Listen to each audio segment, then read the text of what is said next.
1865년 4월 14일 금요일 밤 워싱턴 DC 포드 극장 무대에선 희극이 한창입니다. 작품은 아워 아메리칸 커즌. 관객의 웃음이 객석을 채웁니다.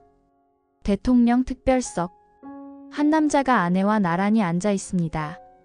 깊게 패인 주름. 지친 얼굴. 오랜만에 번지는 미소. 밤 10시 15분. 극장 뒤편 문이 조용히 열립니다.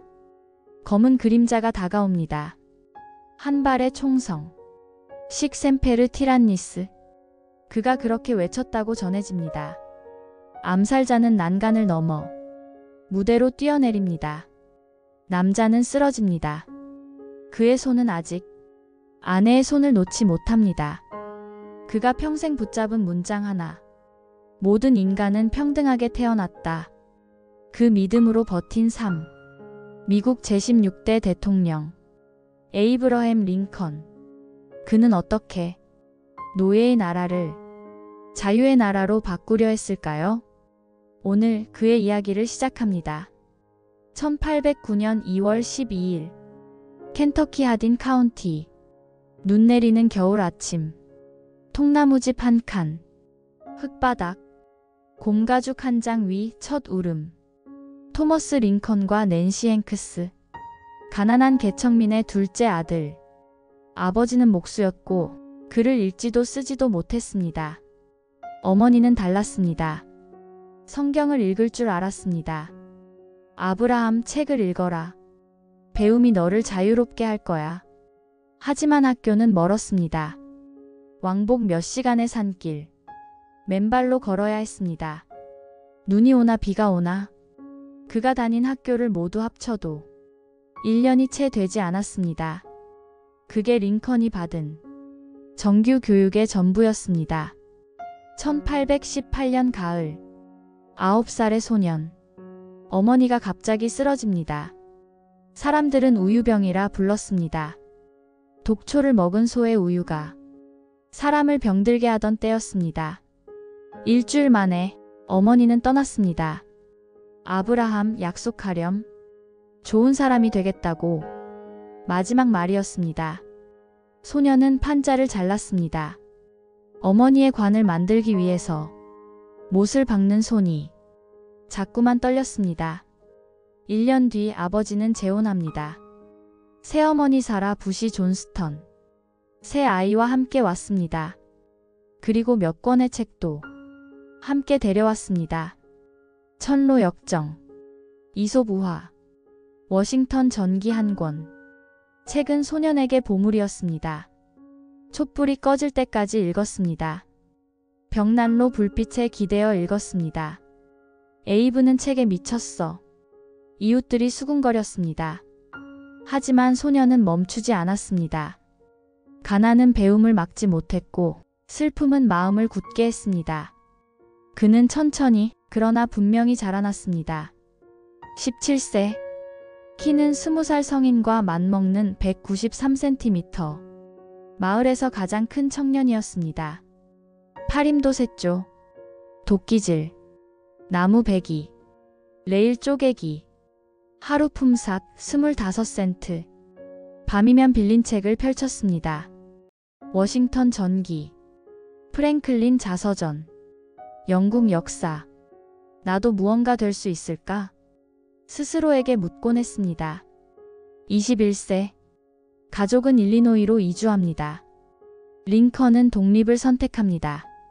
뉴세일럼. 인구 100여 명의 작은 마을. 잡화점 점원으로 일을 시작합니다. 키 큰 청년. 힘센 청년. 무엇보다 정직한 청년이었습니다. 한 여인이 잔돈을 덜 받고 갔습니다. 6센트. 그는 밤길을 6마일 걸었습니다. 잔돈을 돌려주기 위해서. 사람들은 속삭였습니다. 정직한 에이브.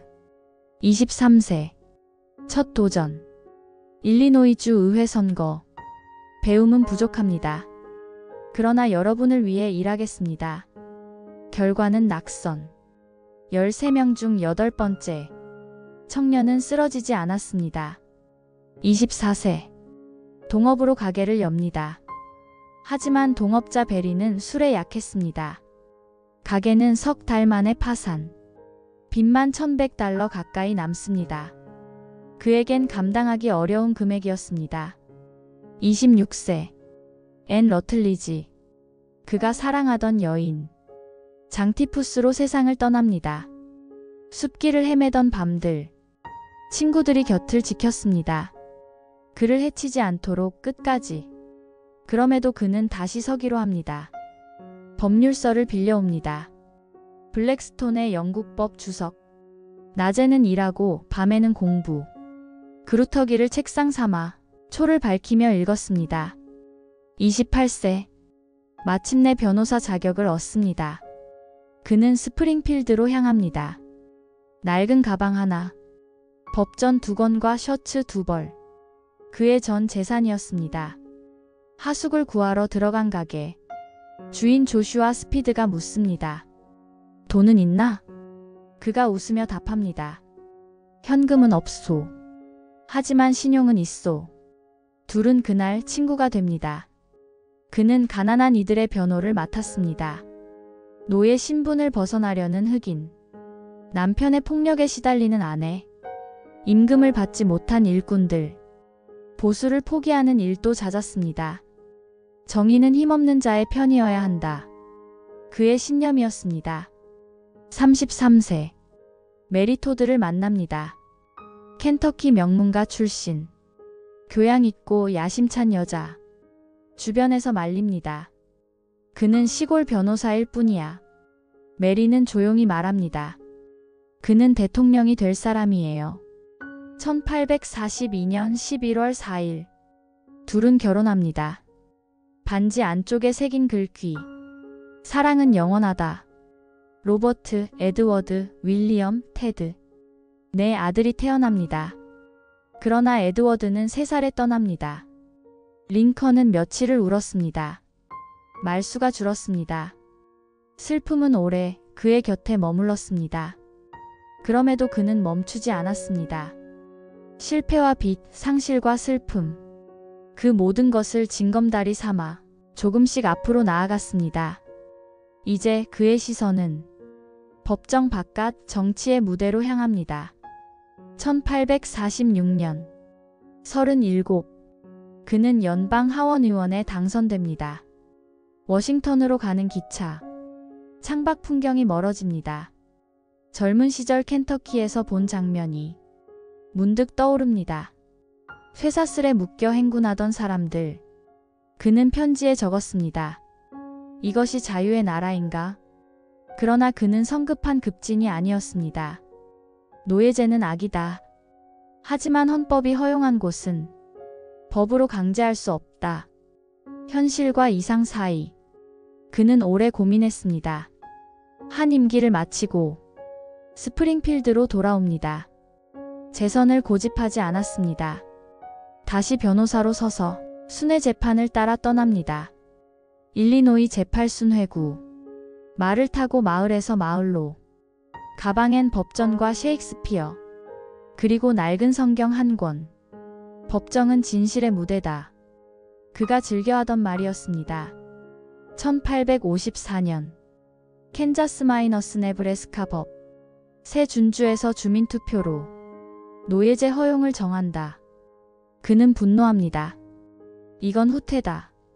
건국의 아버지들을 배신했다. 그는 정치로 돌아옵니다. 1856년. 그는 새로 태어난 공화당의 깃발 아래 섭니다. 핵심 강령은 분명했습니다. 노예제의 확산 반대. 1858년. 상원의원 선거. 상대는 스티븐 더글러스. 7번의 토론. 수천 명의 청중. 분열된 집은 설 수 없습니다. 이 정부가 영구히 반은 노예, 반은 자유로 지속될 수는 없습니다. 그의 말은 서부를 넘어 전국에 울려 퍼집니다. 더글러스가 묻습니다. 흑인과 백인이 평등한가? 그는 조심스레 답합니다.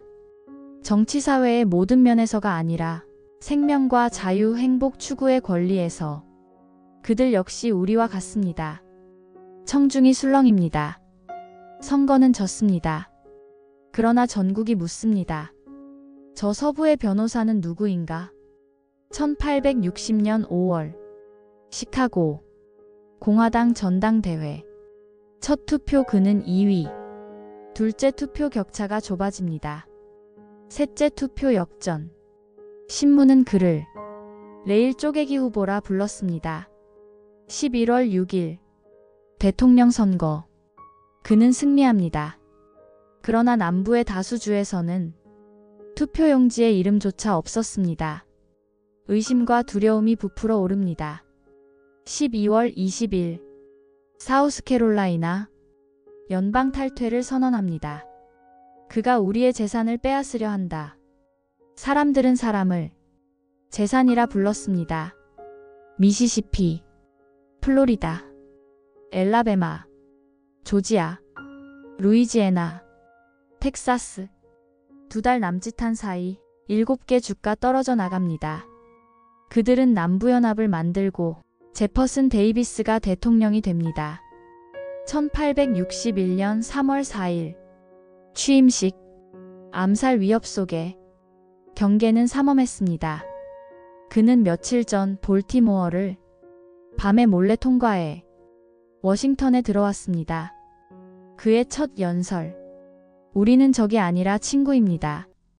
감정이 긴장되더라도 애정의 끈을 끊지 맙시다.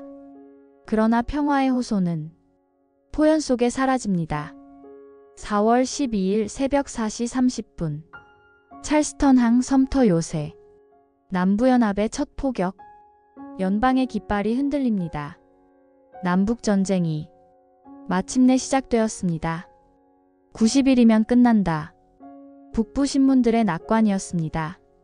7월 21일 불런 전투. 첫 대규모 충돌. 양군은 3만 명대 병력. 숫자로만 보면 북군이 유리했습니다. 워싱턴 시민 일부가 피크닉 바구니를 들고 언덕에 올랐습니다. 전쟁을 구경하듯이. 그러나 연방군은 패했습니다. 사상자 수천 명. 병사들은 달아났고 포는 길가에 버려졌습니다. 이건 진짜 전쟁이다. 그때 링컨은 깨달았습니다. 밤마다 그는 전신실과 백악관을 오갔습니다. 전보를 받아들며 전사자 명단을 읽었습니다. 존 스미스 19 오하이오, 제임스 브라운 22 뉴욕, 토머스 윌슨 17 펜실베이니아. 이들은 숫자가 아니요. 누군가의 아들이고 형제요. 그는 메리에게 말했습니다. 1862년 2월 20일 11살 아들 윌리가 백악관에서 숨을 거둡니다. 추정 장티푸스. 그는 사흘을 방에 틀어박혀 울었습니다. 주님, 왜 제게 이 시련을? 메리는 더 깊은 상실 속에 오락가락했습니다. 그는 아내를 돌보며 나라를 이끌어야 했습니다. 전장은 더 잔혹해졌습니다. 샤일로 23,000 안팎의 사상. 세븐 파인즈 10,000여 명. 제2차 불런 20,000여 명. 한 목사가 물었습니다. 이 피해 대가는 무엇입니까? 그가 낮은 목소리로 답합니다. 새로운 탄생입니다. 자유의 새로운 탄생. 9월 17일 엔티텀. 미국 역사에서 가장 피비린내 나던 하루. 사상자 23,000. 그는 전장을 찾아 시신사의를 걸었습니다. 이 전쟁에 의미를 주어야 한다. 9월 22일 노예해방 예비선언. 1863년 1월 1일부로 반란 지역의 모든 노예는 영원히 자유가 될 것이다. 강료들은 우려했습니다. 너무 급합니다. 국경주들이 떠날 수 있습니다. 그는 고개를 저었습니다. 노예제를 끝내지 않고는 이 전쟁도 끝낼 수 없소. 북부 내부도 흔들렸습니다. 우리는 연방을 위해 싸운다. 흑인을 위해서가 아니다. 징병 반대 폭동이 뉴욕에서 일어났습니다. 흑인 시민들이 린치당했습니다. 1863년 1월 1일 백악관 집무실. 최종본이 탁자 위에 놓였습니다. 그는 오전 내내 신년 리셉션에서 수백 번 악수했습니다. 손은 굳고 약간 떨렸습니다. 누군가 내 손떨림을 보면 내가 주저했다 여길지 모른다. 그는 펜을 잠시 내려놓고 숨을 고른 뒤 또박또박 서명했습니다. 내 영혼을 담았소. 그날 밤 워싱턴의 흑인 교회들 종이 울렸고 사람들이 울었습니다. 자유가 왔다. 주님의 해가 왔다. 7월 1일 게티즈버그. 사흘의 전투 동안 5만여 명이 쓰러졌습니다. 남부의 북진은 그곳에서 꺾였습니다. 11월 19일 게티즈버그 국립묘지 헌정식. 에드워드 에버렛은 2시간을 연설했습니다.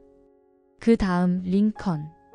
그의 시간은 겨우 2분 남짓. 87년 전 우리의 아버지들은 이 대륙에 새로운 나라를 세웠습니다.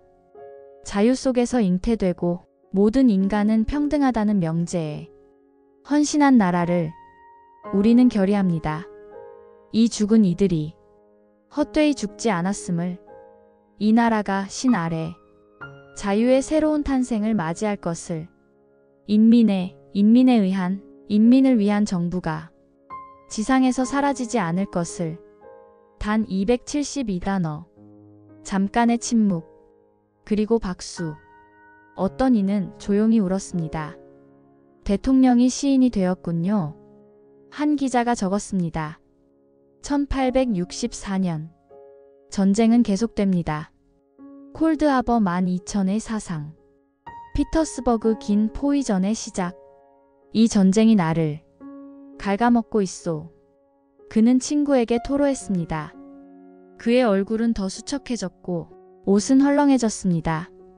11월 8일 대통령 선거. 내전 한복판에서 치르는 엄중한 선택. 자유선거 없이는 자유정부도 없습니다. 그의 고집이었습니다. 선거 결과 선거인단 212대 21. 압도적 재선. 출전 중인 병사들의 표 약 78%가 그에게 돌아왔습니다. 그는 쓰러지지 않았습니다. 그는 자유의 새로운 탄생을 끝까지 붙들고 있었습니다. 1865년 3월 4일. 두 번째 대통령 취임식. 비가 그치고 하늘이 열립니다. 누구에게도 악의를 품지 말고 모두에게 자비를 베풉시다. 옳은 것을 행하라 하시는 하나님의 빛을 따라 나라의 상처를 싸매고 전쟁을 치른 이와 그 미망인과 고아를 돌봅시다. 약 700단어의 연설. 그는 나보다 우리를 말했습니다. 남부를 적이라 부르지 않았습니다. 링컨이 달라졌어. 사람들이 속삭였습니다. 3월 말 그는 전선을 찾습니다. 그랜트 장군을 만나 전쟁의 끝을 의논합니다. 전쟁이 끝나면 그들을 용서하겠소. 그들도 미국인이요. 4월 3일. 남부연합의 수도 리치먼드 함락. 그는 직접 그 거리를 걸었습니다. 한 흑인 노인이 다가와 무릎을 꿇으려 하자 그는 손을 붙잡아 세웁니다. 일어나시오. 신 앞에서만 무릎 꿇으시오. 이제 당신은 자유인이요.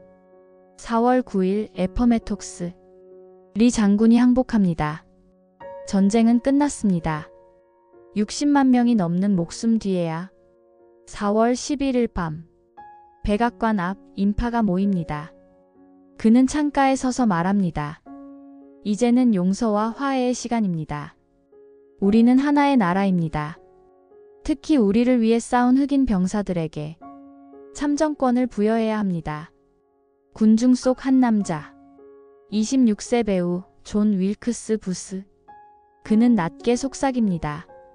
저게 그가 할 마지막 연설이 될 거야. 4월 14일 금요일.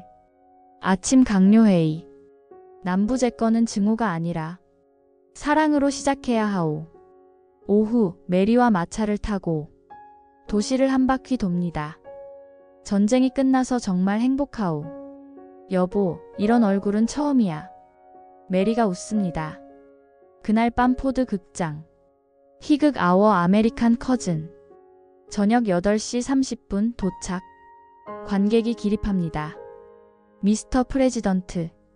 대통령 행진곡 헤일 투 더 취비 울리고 그는 손을 들어 답합니다. 특별석. 메리의 손을 잡고 무대 쪽을 바라봅니다. 밤 10시 15분. 큰 웃음이 터지는 타이밍. 특별석 문이 조용히 열립니다. 존 윌크스 부스. 44구경 대린저 권총. 그는 바로 뒤에서 방아쇠를 당깁니다.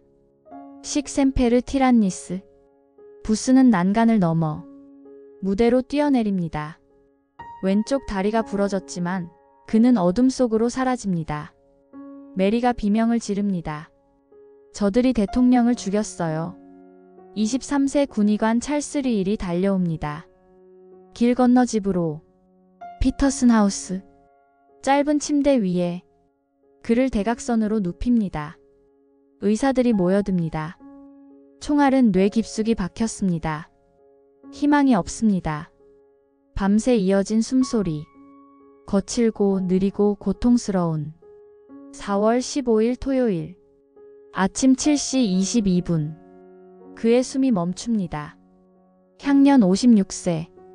전쟁부 장관 에드윈 스탠턴. 모자를 벗고 말합니다. 이제 그는 영원에 속한다. 그의 주머니에서 나온 것들. 린넨 손수건. 상하 손잡이 주머니 칼. 안경집. 구겨진 남부연합 $5 지폐. 그리고 신문 스크랩 8장. 자신을 칭찬한 기사들. 외로운 대통령의 작은 위안. 4월 19일 백악관 이스트룸. 검은 천으로 덮인 관. 수많은 사람들이 마지막 인사를 건넵니다. 4월 21일 장례 열차가 떠납니다. 워싱턴에서 스프링필드까지 약 1700마일. 볼티모어, 필라델피아, 뉴욕, 올버니와 버펄로, 클리블랜드, 콜럼버스, 인디애나폴리스, 시카고. 비가 와도 밤이 되어도 사람들은 선로 옆에 섭니다. 흑인들이 무릎을 꿇고 울었습니다. 모세가 가셨다. 약속의 땅을 보지 못하고. 5월 3일 스프링필드. 20여 년 전 떠났던 고향. 5월 4일 오전 11시 오크리지 묘지. 빗방울이 땅을 두드립니다. 메리는 오지 못했습니다. 슬픔이 너무 컸습니다. 그는 이제 모든 시대에 속합니다. 그의 이름은 자유와 함께 영원히 기억될 것입니다. 기도가 끝나고 관이 내려갑니다. 11살에 떠난 윌리, 3살에 떠난 에디 엽. 3개의 관이 나란히. 그날 밤 전국의 교회 종이 1시간 동안 울렸습니다. 오늘 워싱턴 DC. 내셔널몰. 링컨 기념관. 대리석 기둥 36개. 그가 떠날 때 연방을 이루던 주의 수. 안으로 들어가면 보입니다. 5.8m 높이에 앉은 링컨. 지친 얼굴, 깊은 주름, 슬픈 눈. 그리고 흔들리지 않는 의지. 오른쪽 벽에는 게티즈버그 연설. 왼쪽 벽에는 2번째 취임 연설. 누구에게도 악의를 품지 말고 모두에게 자비를. 이곳엔 해마다 수백만 명이 섭니다. 침묵으로 그 앞에 섭니다. 1963년 8월 28일 마틴 루터 킹 목사는 이 계단에서 외쳤습니다. 나에게는 꿈이 있습니다. 그는 성서 아모스의 말을 인용했습니다. 정의가 강물처럼, 공의가 마르지 않는 시내처럼 흐르게 하소서. 링컨이 열어 젖힌 문을 지나 또 한 걸음 앞으로 나아가자고. 이제 질문은 우리에게로 돌아옵니다. 오늘 우리는 무엇을 선택할까요? 보이지 않는 벽 앞에서 누구의 손을 잡고 일으킬까요? 증오의 어둠 속에서 어떤 불빛을 지킬까요? 링컨의 일생이 말합니다. 실패는 끝이 아니다. 가난은 운명이 아니다. 증오는 답이 아니다. 통나무집 소년. 학교를 1년도 못 다닌 소년. 9살의 어머니를 잃은 소년. 사업에 실패하고 빚더미에 오른 청년. 사랑을 잃고 어둠을 건넌 청년. 선거에서 여러 번 넘어진 정치인. 두 아들을 먼저 보낸 아버지. 그가 한 나라를 바꾸었습니다. 그리고 세계의 말을 바꾸었습니다. 인민에 의한, 인민을 위한. 그 문장은 이제 민주주의의 심장 박동이 되었습니다. 사람들은 전합니다. 그가 생전에 꾸었던 꿈. 백악관의 관 속에 누운 자신을 보았다고. 그의 죽음을 알았을까요? 아니면 담담히 받아들였을까요?